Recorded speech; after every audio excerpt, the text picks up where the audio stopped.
Caros irmãos e irmãs em Cristo, primeiro começaremos invocando a proteção do Pai, do Filho e do Espírito Santo. O tema de hoje que abordaremos será um tema que foi muito pedido por algumas pessoas do canal Formação Bíblica Católica e que não tinha sido exposto no canal. Esse é uma nota de diversas outras notas bíblicas desse livro aqui, que está sendo vendido lá no canal, né, por R$15 lá. Você vê lá que tem mais de 30 temas bíblicos sendo discutidos. Pois bem, essa nota bíblica é da apostila de purgatório que está dentro do livro, né? Pois bem, vamos falar sobre o purgatório então. Os principais fundamentos bíblicos, alguns questionamentos são feitos contra o purgatório por pessoas que não são católicas, né? E vamos explicar isso direitinho, tá bom? Então vamos ver então. A nota bíblica é do seguinte título: A purificação dos crentes em Jesus Cristo e o purgatório. A passagem referência que vai ser trabalhada com diversas outras é aquela de Colossenses capítulo 1, versículo 20, que diz assim. Vamos começar então. A passagem, vamos ler então. Colossenses 1, versículo 20. E por seu intermédio reconciliar consigo todas as criaturas, por intermédio daquele que é o preço do seu próprio sangue na cruz, restabeleceu a paz a tudo quanto existe na terra e nos céus.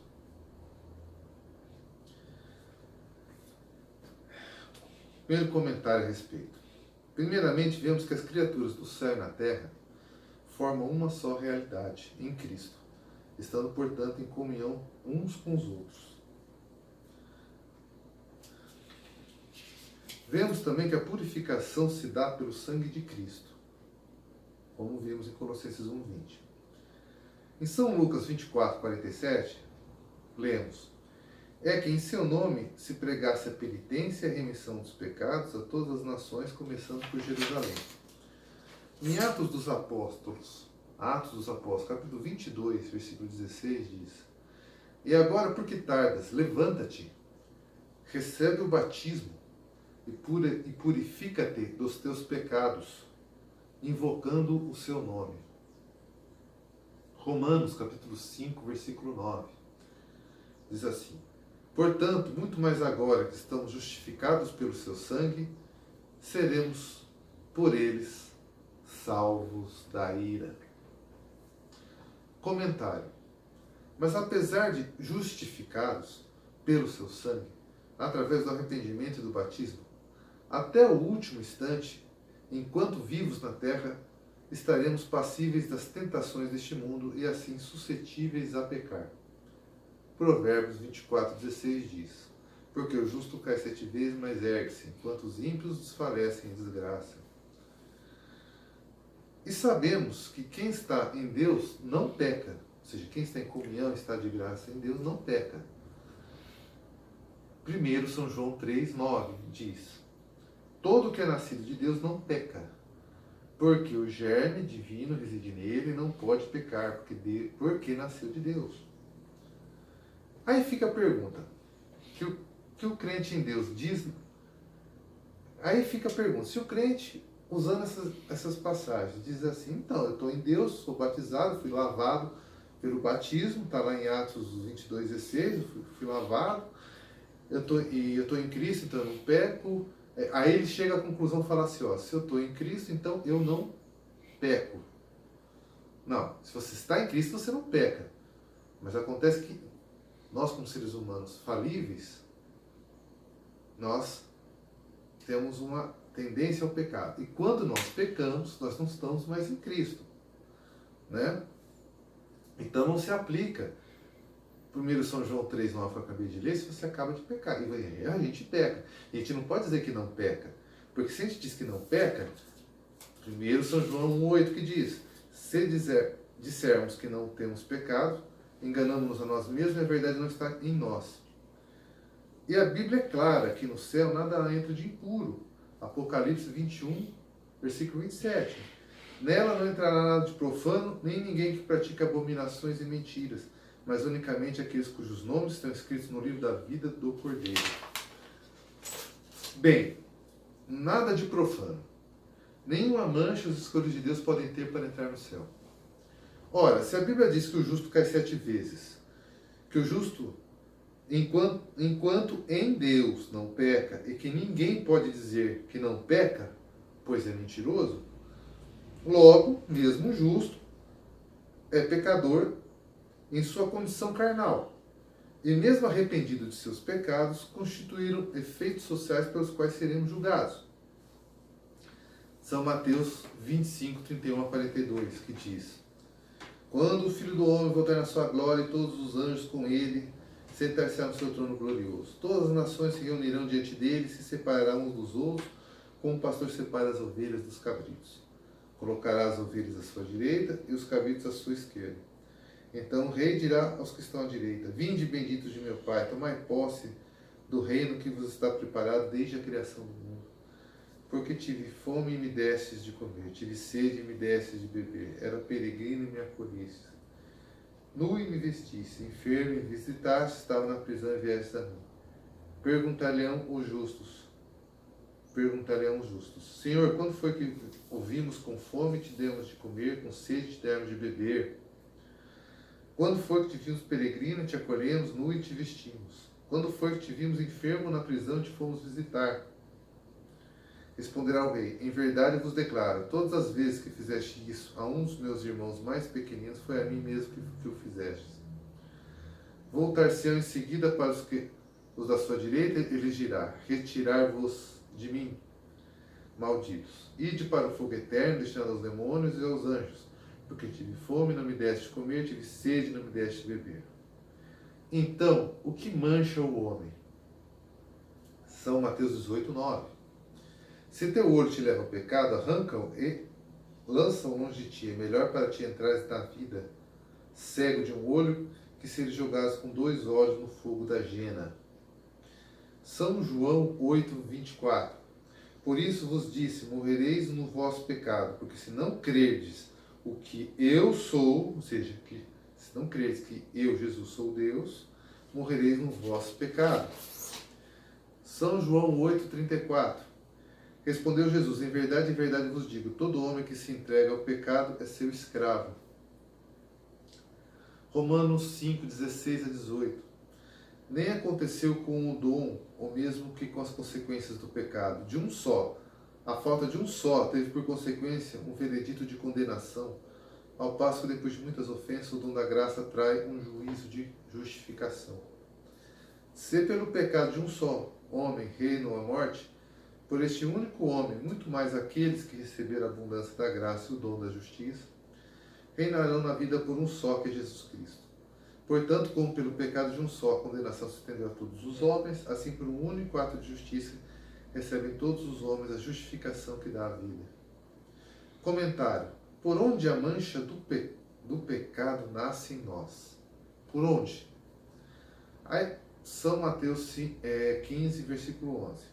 Ouvi e compreendei, não é aquilo que entra pela boca que mancha o homem, mas aquilo que sai dele, eis o que mancha o homem. São Mateus 6, 21. Porque onde está o teu tesouro, lá também está o teu coração. São Marcos 7, 21. Porque é do interior do coração dos homens que procedem os maus pensamentos, devassidões, roubos e assassinatos. E quem pode perscrutar o coração humano, ou seja, investigar as razões do coração humano?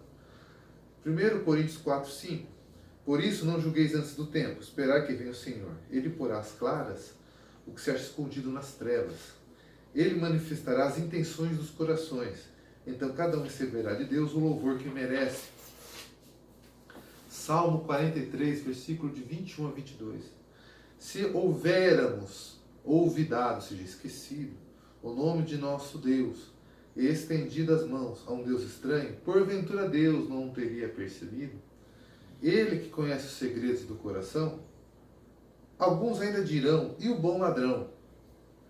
O bom ladrão pecou a vida toda. Aí ele confessou a Deus o senhorio de Cristo e foi perdoado, e cadê purgatório, né? né? O cara foi direto para o céu. Aí fala, e o bom ladrão? Purgatório é uma furada, vamos dizer para você. São Lucas 23, 43. Jesus respondeu-lhe, em verdade te digo, hoje estarás comigo no paraíso. Comentário,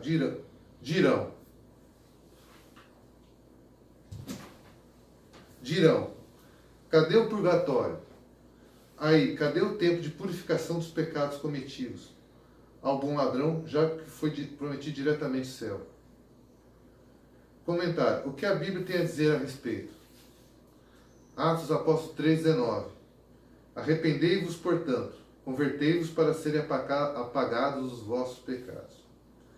Comentário, o bom ladrão se arrependeu e teve os seus pecados apagados. Isso é fato.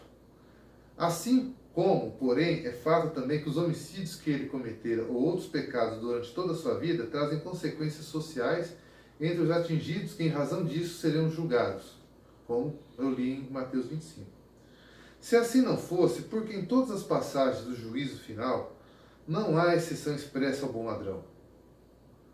Todos, menos eles, serão julgados no juízo final? Mateus 25 é claro, justos e injustos serão julgados. Citarão também, Hebreus 9, 27. Como está determinado que os homens morram uma só vez, e logo em seguida vem o juízo. Comentário. Com isso, objetivarão dizer, logo em seguida se irá para o céu e o inferno, não havendo tempo sequer para se passar em qualquer tipo de purgatório, pois se estiver condenado, irá direto para o inferno, e se estiver salvo, irá para o céu diretamente, pois o juízo estará determinado. Ora, o purgatório só irá ao purgatório quem mais cedo ou mais tarde irá para o céu. Logo, uma vez morto, o juízo deste crente que está no purgatório já estará determinado, será determinado, e será o céu. O purgatório será apenas para limpar essas manchas. Poderão dizer também, o tempo de conversão é na terra, nesta vida. Depois de morto não há como. Realmente, o morto não pode fazer nada mais por si. O tempo foi durante a sua vida. Durante a vida que ele teve, né? E por isso ele irá para o céu. Mas as manchas do pecado precisam ser purgadas. E só serão no purgatório. E o tempo se abreviará, como veremos, em 2 Macabeus, com as orações dos vivos. Outro ângulo, e sobre ainda hoje, ou logo em seguida, lá fala do bom ladrão, querendo dizer que necessariamente, segundo os protestantes, o bom ladrão não teve que passar pelo purgatório, portanto, cada um de nós não precisará também, porém, o hoje de Deus não é o nosso hoje. Ou seja, quando Jesus falou assim, ainda hoje estarás comigo no paraíso, necessariamente, como Jesus está falando como Deus, necessariamente o hoje não quer dizer morreu, já entra no paraíso. Por quê? Porque Jesus, como Deus, né, Jesus tem natureza de homem e de Deus. O hoje de Deus não é necessariamente o nosso hoje. Exemplos? Salmo 89, versículo 4. Porque 1000 anos diante de vós são como o dia de ontem que já passou, como uma só vigília de noite. 2 São Pedro 3,8. Mas há uma coisa, caríssimo, de que não vos deveis esquecer. Um dia diante do Senhor como 1000 anos. 1000 anos são como um dia.